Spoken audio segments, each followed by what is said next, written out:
कि देवनाथ महतो ऐसा है जो डरता नहीं है, कहीं भी जाके अड़ जाता है, चाहे भले ही लाठी खाना पड़े। डरने तो मरने से नहीं डर। सरकार सोचती है कि इसको जेल भेज के डरवाते हैं, केस करके डरवाते हैं, लाठी खा के डरवाते हैं। आपको हम बता दे रहे हैं जो होगा हम सामना करेंगे। और आप गौर से देखे होंगे जब हम सीएम आवास तक हम हर हाल तक पहुंचे, जिस गेट में सीएम अंदर घुसते हैं, इतिहास में पहली बार वहां तक कोई पहुंच पाया है।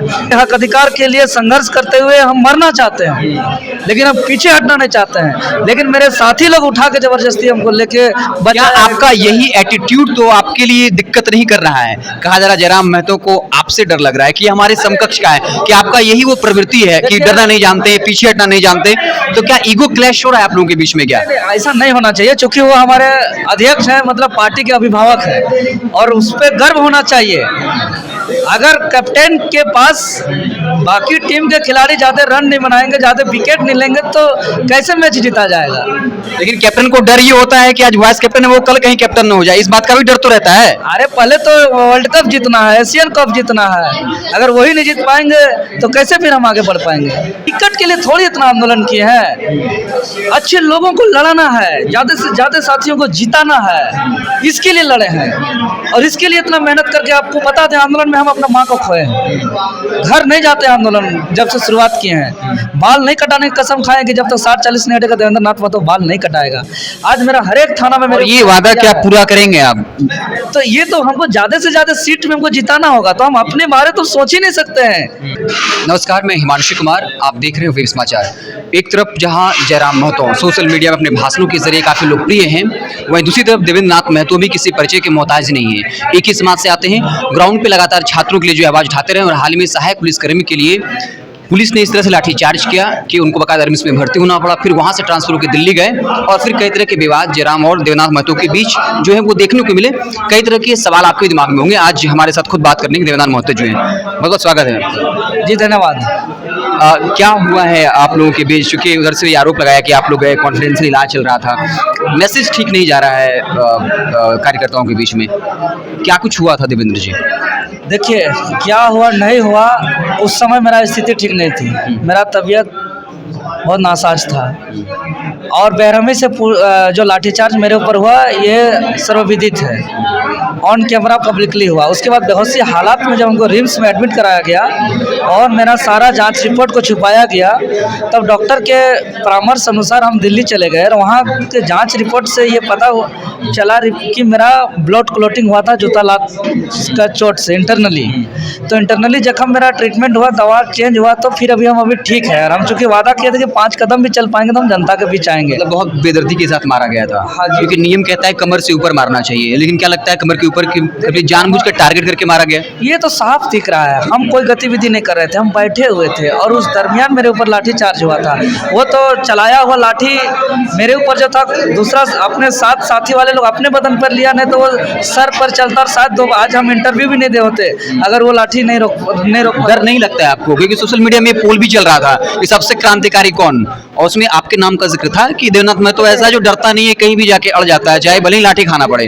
डरने तो मरने से नहीं डरते हैं। और हमको अगर सरकार सोचती है कि इसको जेल भेज के डरवाते हैं, केस करके डरवाते हैं, लाठी खा के डरवाते हैं। आपको हम बता दे रहे हैं कि 19 तारीख को जब हम 18 को पूर्व घोषणा किए थे कि सीएम आवास घेराव करने जा रहे हैं, 19 तारीख को सुबह हमको बहुत सारे इनडायरेक्टली अधिकारी के माध्यम से जो है कि मेरे पास इन्फॉर्मेशन आया था कि आज आप टारगेटेड, आपके ऊपर लाठी चार्ज होना है, आप भाग जाइए।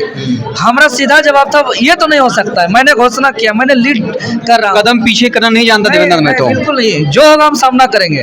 और आप गौर से देखे होंगे जब हम सीएम आवास तक हम हर हाल तक पहुंचे, जिस गेट में सीएम अंदर घुसते हैं, इतिहास में पहली बार वहां तक कोई पहुंच पाया है। और वहां हम शांतिपूर्ण तरीके से बैठे हुए थे, कोई गतिविधि नहीं कर रहे थे, लेकिन उस बैठे हुए से इतना डर गया। तो हर लोगों ने देखा है देवेंद्र जी हमारा जो, लेकिन इतना डर गया सरकार की हमको जानलेवा हमला करना पड़ा, और हम एक कदम पीछे नहीं हटे।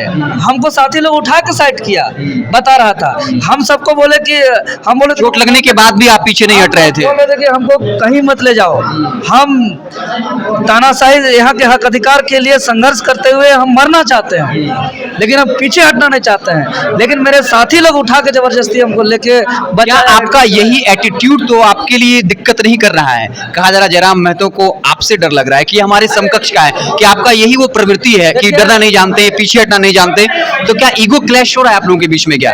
ऐसा नहीं होना चाहिए, क्योंकि वो हमारे अध्यक्ष हैं, मतलब पार्टी के अभिभावक हैं, और उस पर गर्व होना चाहिए। अगर कैप्टन के पास बाकी टीम के खिलाड़ी ज़्यादा रन नहीं बनाएंगे, ज़्यादा विकेट नहीं लेंगे, तो कैसे मैच जीता जाएगा? लेकिन कैप्टन को डर ये होता है कि आज वाइस कैप्टन है वो कल कहीं कैप्टन न हो जाए, इस बात का भी डर तो रहता है। अरे पहले तो वर्ल्ड कप जीतना है, एशियन कप जीतना है, अगर वही नहीं जीत पाएंगे तो कैसे फिर हम आगे बढ़ पाएंगे? क्या लग रहा है जो कुछ भी हो रहा है, आप भले ही कह रहे हैं कि ये पार्टी के अंदर का मसला है, लेकिन मीडिया में परसेप्शन तो बना है, नैरेटिव तो बन गया है ना कि जेबीकेएसएस में अब उस तरह की यूनिटी नहीं रही। क्या बोलिएगा? केंद्रीय कमेटी बनी है, जो दिग्गज नेता है, सवाल सुन लीजिए, आप हुए, संजय मेहता हुए, मनोज यादव जी हुए, जगह नहीं मिली है, क्या इस पे कहना चाहेंगे? क्योंकि पार्टी के अंदर इसका मतलब आप लोग की डेमोक्रेसी नहीं है देवेंद्र जी। देखिए, जगह मिलना नहीं मिलने का बात, ये जो लिस्ट जारी हुआ इसके बारे में केंद्रीय अध्यक्ष जी ही जवाब देंगे कि कैसे कैसे लिस्ट जारी हुआ, चूंकि हम इलाजरत थे, उस विषय पे हम बहुत ज़्यादा नहीं जाना चाहेंगे।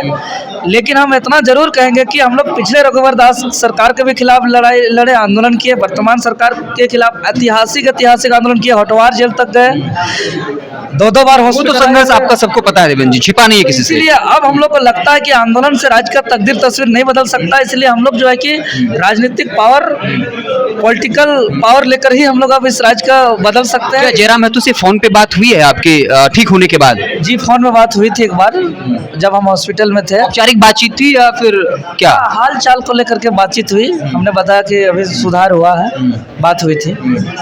आप कह रहे हैं किसी पद यात्रा की बात कर रहे हैं, सिल्ली से सवाल पूछा गया अमित महतो के शामिल होने का, तो कहा कि हाँ उनका स्वागत है। फिर सवाल ये उठ रहा है अमित महतो भी ठीक ठाक अपने इलाके में पकड़ रखते हैं, देवेंद्र महतो उनके समकक्ष हैं, तो फिर देवेंद्र महतो का क्या होगा? ये सवाल उठ रहा है, हमारा सवाल नहीं, ये जो आपके कार्यकर्ताओं के बीच में, लोगों के बीच में सवाल है। तो फिर अगर अमित महतो साथ आएंगे तो फिर आपका क्या होगा? क्या आपको साइडलाइन करने के लिए अमित महतो को लाया जाएगा? देखिए, जहाँ सिल्ली की बात है, तो मेरे अगर लोकसभा की बात करें, लोकसभा समय के चुनाव का, तो हम आंकड़ा बताएंगे जो एकदम निर्वाचन आयोग का आंकड़ा ये कहता है कि हम जेल में 17 दिन रहने के बावजूद, जो सिल्ली के मेरे साथी लोग हैं, क्योंकि बाकी ऑल ओवर झारखंड हमारे आह्वान पर सड़क उतर के बंद कराते हैं, विधानसभा घेराव, मुख्यमंत्री आवास घेराव, डिजिटली फिजिकली हर आंदोलन में सहयोग सपोर्ट करते हैं, लेकिन सिल्ली के साथी मेरे साथ साथ लाठी खाते हैं, मेरे साथ साथ FIR लेते हैं, मेरे साथ साथ जो है कि हर चीज़ झेलते हैं। और वो साथी लोग का आज मेहनत है कि हम जेल में रहे, और 50,000 के आसपास सिल्ली से मेरा वोट आया है, और ये आंकड़ा बता रहा है कि इस वोट आने पर जिसका आप नाम ले रहे हैं, या जो वहाँ का दिग्गज सुप्रीमो साहब है, इन लोग का किसी भी प्रकार का कोई सहयोग नहीं रहा है। ये पूरा दुनिया जानता है। ये किसी भी प्रकार से, ना डिजिटली रूप से, ना फिजिकली रूप से, कहीं भी किसी प्रकार का डायरेक्ट समर्थन जो मिलना चाहिए था वो नहीं मिला था किसी बड़े चेहरा का। उसके बावजूद भी, बड़ा चेहरा मतलब आप नहीं बोली, हम बोल देते हैं क्या? जयराम की का जिक्र है, क्षेत्र की हम बात करें, सिल्ली क्षेत्र की, जैसे सिल्ली क्षेत्र का जैसे सुप्रीमो सुदेश महतो जी हुए, पूर्व विधायक अमित महतो जी हुए, ये लोग का बिना सहयोग का, ये लोग अपना, कि हमारे क्रांतिकारी साथियों ने 50,000 वोट लेके आया। तो यहाँ के कहना है कि भाई 2 सालों से हम लोग 4 कार्यालय खोल के रखे हैं, साथ आपके साथ हम लोग FIR लिए, साथ हम लोग खुले आसमान में बिताए। तो जो है कि ये जो आंदोलन किए, ये राज्य के हित और कल्याण के लिए हम लोग किए। तो राज्य और हितार्थ और कल्याण के लिए अगर राज्य का तकदीर और तस्वीर बदल सकते हैं, तो ये विधानसभा से बदल सकते हैं। क्या लगता है जो अफवाहें हैं बाजार में, उसकी बात कर रहा हूँ, सियासी गलियारों में, अगर टिकट नहीं मिलता, क्या लगता है जेबीकेएसएस की को लेकर गलत परसेप्शन बनेगा कि एक ऐसा नेता जो मजबूत है, इलाके में इतने दिनों से संघर्ष कर रहा है, मीडिया में चर्चा में रहता है? बिल्कुल निश्चित रहिए, ऐसा नहीं होगा। हाँ, ऐसा नहीं होगा। टिकट के लिए थोड़ी इतना आंदोलन किए हैं, अच्छे लोगों को लड़ाना है, ज़्यादा से ज़्यादा साथियों को जिताना है, इसके लिए लड़े हैं। और इसके लिए इतना मेहनत करके, आपको बता दें, आंदोलन में हम अपना माँ को खोए हैं, घर नहीं जाते आंदोलन जब से शुरुआत किए हैं, बाल नहीं कटाने की कसम खाएं कि जब तक 60-40 नहीं हटेगा देवेंद्र नाथ महतो बाल नहीं कटाएगा। आज मेरा हर एक थाना में मेरे, ये वादा क्या पूरा करेंगे आप? तो ये तो हमको ज़्यादा से ज़्यादा सीट में हमको जिताना होगा, तो हम अपने बारे तो सोच ही नहीं सकते हैं। ये हमको तो एक आपसी चर्चा करके जहाँ से सीट निकल सकता है, हम लोग को तो टिकट तय करना है बाकी जगह, कि भाई राज्यवासियों के साथ किसी प्रकार का धोखा नहीं हो, राज्यवासियों के साथ किसी प्रकार का जो है कि अन्याय नहीं हो, जो विश्वास किया है। आपकी पहचान कब से बनी है देवेंद्र महतो जी?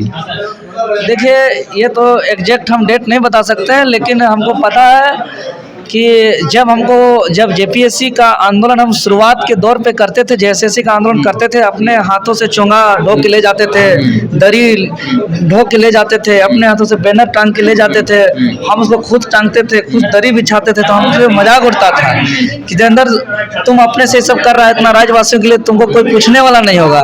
लेकिन जब जब मेरे पास मुसीबत आया है, लोगों का इतना प्यार मिला है, ये आप लोकसभा चुनाव का परिणाम भी देख सकते हैं, विधानसभा चुनाव घेराव, मुख्यमंत्री आवास घेराव या अन्य आंदोलन को देख सकते हैं, डिजिटली ट्विटर कैंपेन को देख सकते हैं। तो ये आंकड़ा जो बताता है ये आशीर्वाद होता है। तब ये तो आपका मानना है देवेंद्र जी, आपकी केंद्रीय अध्यक्ष का मानना है कि आपकी पहचान तब हुई आप जेबीकेएसएस में आए।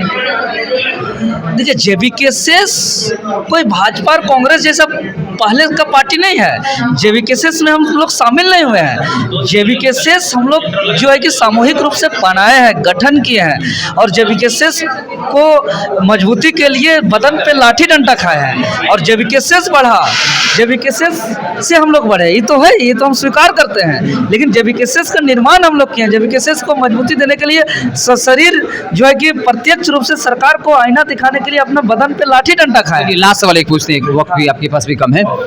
सवाल ये है कि उनके एक प्रवक्ता हैं, उन्होंने कहा कि कुछ लोग सोशल मीडिया के जरिए पार्टी को कमजोर कर रहे हैं। पहले रडार पे थे जिन्होंने जयराम महतो की विश्वसनीयता को खोया, उन पर कार्रवाई हुई, अब कुछ और लोग रडार पर हैं। अगर केंद्रीय अध्यक्ष का विश्वास कम हुआ तो उन लोगों पर भी कार्रवाई होगी। उनके उस प्रवक्ता विवेक सिंह जी शायद उनका नाम है, उनके उस बयान पर आप क्या कहेंगे? देखिए, उस बयान को पीछे क्या बात है क्या नहीं है, हम उस पर बात करेंगे और हम जानकारी लेंगे, फिर आपको हम बताएंगे। चलिए, हमारे साथ देवेंद्रनाथ महतो थे, जो पहली बार आए, और लगातार मीडिया को भी इंतजार था, कार्यकर्ताओं को इंतजार था कि जब देवेंद्रनाथ महतो आएंगे तो क्या कुछ जवाब देंगे। कई तरह के सवाल थे, हमने लगभग सोचा कि उन सारे सवालों को ले लिया जाए। आपको हमारी बातचीत कैसी लगी जरूर बताइएगा। बहुत बहुत धन्यवाद।